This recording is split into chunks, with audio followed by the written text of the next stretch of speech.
कैसा एक्सपीरियंस रहा? कैसे आपको अप्रोच किया था? थोड़ा आपसे जानना चाहेंगे। मुझे नीरज जी ने बुलाया था अपने ऑफिस में और मुझे मेरे करियर का सबसे छोटा नरेशन दिया था, जो ऑल ऑफ 3 मिनट का नरेशन था। लेकिन आई थिंक नीरज जी बहुत कॉन्फिडेंट थे, उनको पता था कि अगर ये जो इसमें ज़्यादा एक्सप्लेन करने की ज़रूरत नहीं है। जब कोई आपसे कहे कि ये एक ऐसी दुनिया है जो आपने कभी देखी नहीं है, एयर ट्रैवल में, इंटरनेशनल फ़्लाइट्स, एयर कार्गो में किस तरह हमारे देश में किस तरह तस्करी होती है, किस तरह स्मगल आइटम्स लाए जाते हैं, किस तरह कॉन्ट्रबैंड आता है, योर सोल्ड। क्योंकि इससे पहले कस्टम ऑफिसर्स में ना तो कभी कोई फिल्म बनी है, ना कोई शो बना है। एक बहुत नई दुनिया है, एक नॉवेल्टी है उसमें। एंड फिर नीरज जी ने मुझे 4 एपिसोड, आई थिंक 4 या 5 एपिसोड्स भेजे। तब आई थिंक डिटेल एपिसोड्स लिखे गए थे और उन्होंने कहा कि यार नेटफ्लिक्स सीरीज़ है and I am presenting it, मैं भी डायरेक्ट करूँगा, राघव भी डायरेक्ट करेगा।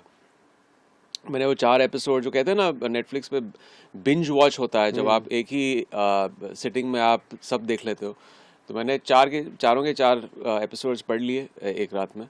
And I was completely sold. शुरुआत से ये जो होती है ना ग्रिपिंग, जो एक मसाला जो स्टोरी होती है, इसका जो सुर है, कमर्शियल है, ब्लॉकबस्टर का जो एक थीमेटिक टोन होता है वो है, पेसी है, फन है, एक थ्रिलिंग टोन है, तो वो बढ़िया लगा मुझे। एंड ऑफ कोर्स जब नीरज पांडे किसी शो या फिल्म से जुड़े हों तो सोचने की ज़रूरत नहीं है। इस दुनिया में कहा जाता है ना, तस्कर अपने आइडिया नए नए लाते हैं और हमारे देश के जो जांबाज ऑफिसर होते हैं वो उनको पकड़ने का तरीका ईजाद करते करते एक जी स्टेप आगे रहते हैं। जी।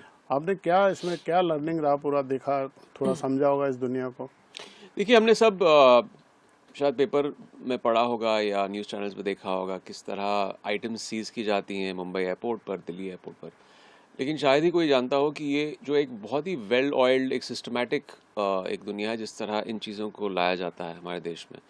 स्मगलर्स जो विदेश में रहते हैं और वो वहाँ से किस तरह एक बहुत ही प्लान तरीके से इन चीज़ों को लेके आते हैं आपके देश में, ये एक बहुत ही इंटरेस्टिंग और आई थिंक नई दुनिया सब लोगों के लिए। तो जब पहले एपिसोड से ही आपको पता चलता है कि अच्छा ऐसे कंसील करके लेके आते हैं बैग्स में, एयर कार्गो में, किस तरह इंटरनेशनल डोमेस्टिक फ़्लाइट्स दोनों में ऐसी चीज़ें होती हैं। तो मैं ज़्यादा रिवील नहीं करना चाहूँगा इसमें, क्योंकि नहीं नहीं, वो हम भी मैं नहीं चाहेंगे आपके कोई स्पॉइलर। एक्सपीरियंस हाँ। वही हो, अच्छा होगा अगर आप शो में देखें। But it's very very interesting किस तरह स्मगल किया जाता है। और ये एक आँख मिचौली का खेल है।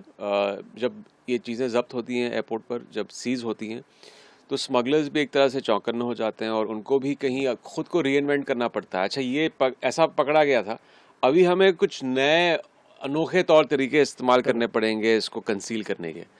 वो भी है हमारे शो में। एंड दूसरी तरफ जो हमारे कस्टम ऑफिसर्स हैं, वो किस तरह उनका ग्राउंड वर्क होता है, रिसर्च होता है, किस तरह वो इन चीज़ों को सीज करते हैं, वो भी बड़ा ही इंटरेस्टिंग है उनका नेटवर्किंग या जो भी उनका। रहा। डेफिनेटली जैसे वो चीज़ है जो मैं एक बार पढ़ी कहीं, कि it's not about checking bags, it's about reading people. या वो फेस लोग रीडिंग। किस तरह रीड करते हैं एक लाइन में, ग्रीन चैनल या रेड चैनल में। और उससे पहले भी जब किसी पे सस्पिशन होता है तो किस तरह का ग्राउंड वर्क होता है, महीनों लग जाते हैं रिसर्च करने में, उनकी ट्रैवल हिस्ट्री पढ़ने में,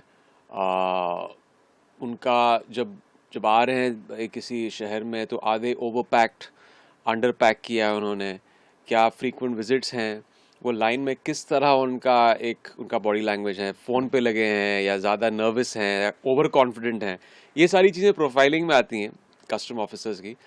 तो वो भी बड़ा इंटरेस्टिंग है। कई बार तो जब चेक इन कर रहा होता है इंसान, तभी टिप मिल जाती है कि ये कुछ सस्पिशियस लग रहा है, और उसको पूरा ट्रैवल पे ट्रैक किया नहीं नहीं, ऑफ जाता है। कोर्स। और जब लैंड किया तब उसको या जैसे आप कुछ खरीदते हैं अब्रॉड, विदेश, तो वो पूरा बैंक लॉग सिस्टम से आपके नेटवर्क से आपके गवर्नमेंट तक पहुंच जाता है। कितने की चीज़ खरीदी आपने, वहाँ पे वैट अगर आपने क्लेम किया तो वहाँ से फ़्लाइट निकलने से पहले इधर यहाँ पे इंटीमेट इंफॉर्मेशन। कर दिया जाता है अथॉरिटीज़ को। ये वेट करते हैं कि क्या लेके आए हो आप, ये फिर डिक्लेयर करेगा या कि नहीं करेगा, वो सारी चीज़ें। पर्सनल लाइफ में ऐसा कभी कुछ हुआ? आप कोई ऐसा सामान लाए हो जिस पे कोई ऑब्जेक्शन लगा हो, ड्यूटी भरनी पड़ी हो, या ऐसा कुछ नहीं, एक्सपीरियंस? ड्यूटी तो जब हुआ करता था 90s में, एक दौर चला था जब दुबई से बहुत लोग वीसीआर ये ला रहे हैं ये। वीसीआर लेके आते थे, हाँ। सोनी ट्रिनिट्रॉन के टेलीविजन सेट्स लाया करते थे सब लोग। तो मेरे फादर भी लेके आते थे, माई ग्रैंड मदर, तो हम लोग ऑब्वियसली उस पर ड्यूटी भरी जाती थी। बट आई थिंक हमेशा मुंबई एयरपोर्ट पे मैं कहीं पर भी बहुत वेरी कॉर्डियल, बहुत स्वीट रहे जो भी मिले हैं एयरपोर्ट पर कस्टम ऑफिसर्स। बहुत इंटरेस्टिंग होगा जब वो ये शो देखेंगे तो उनका क्या थॉट प्रोसेस क्या होगा, क्योंकि ये बहुत ही एक वेल रिसर्च शो है। नीरज जी, पूरी टीम, राघव, सब लोगों से बात करके, सीनियर लोगों से बात करके ये सब कहानियाँ बटोरी हैं और उनसे बात करके ऐसे सीन्स ये सब इंटरस्पर्स किए हैं। आप मिस कर रहे हैं वो कल आपको छेड़ा भी गाने वाने इस फिल्म, मतलब इस पूरी सीरीज में कोई गाना नहीं है? नहीं, जैसे मैंने कहा ना कि अच्छा बैकग्राउंड म्यूजिक है यहाँ पे, इससे काम चला लीजिए, हाँ क्योंकि आपको आई थिंक गानों की कमी महसूस नहीं होगी, बिकॉज इतना पेसी, इतना फन शो है हाँ कि आप इसी एक नैरेटिव में अब्जॉर्ब हो जाएंगे।